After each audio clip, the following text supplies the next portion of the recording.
পশ্চিমবঙ্গের মুখ্যমন্ত্রী মমতা ব্যানার্জি দাবি করেছেন, বিরোধী দলগুলো বাংলাদেশি কায়দায় বিক্ষোভ চালিয়ে তার হাত থেকে ক্ষমতা কেড়ে নিতে চাচ্ছে। বুধবার দক্ষিণ কলকাতার বেহালায় ভারতের প্রাক স্বাধীনতা দিবসের অনুষ্ঠানে যোগ দিয়েছেন মমতা। সেখান থেকে আর.জি. কর হাসপাতালে চিকিৎসক ধর্ষণের ঘটনার পাশাপাশি রাজ্যে চলমান আন্দোলন ও প্রতিবাদ প্রসঙ্গে বেশ কিছু কথা বলেন তিনি। মমতা বলেন, কেন্দ্রীয় সরকারের মদদে বিজেপি, সিপিআইএম পরিস্থিতির সুযোগ নিয়ে বাংলাকে অবমাননা করার সমন্বিত উদ্যোগ হাতে নিয়েছে। মামলার তদন্তে যা যা করা প্রয়োজন আমরা তা সবই করেছি। তা সত্ত্বেও এক ধরনের অশুভ প্রচার চলছে। মমতা বলেন, আপনারা আমাকে অবমাননা করতে পারেন, কিন্তু রাজ্যের অবমাননা করবেন না।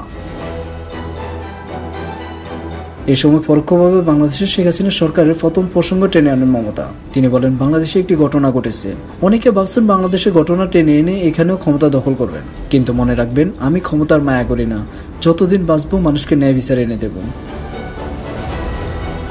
গত কয়েকদিন আগে কলকাতার আর.জি. কর মেডিকেল কলেজ হাসপাতালে এক জুনিয়র চিকিৎসকের ধর্ষণ ও হত্যার পর ভারত জুড়ে চলছে চিকিৎসকদের ধর্মবিরতি ও গণবিক্ষোভ।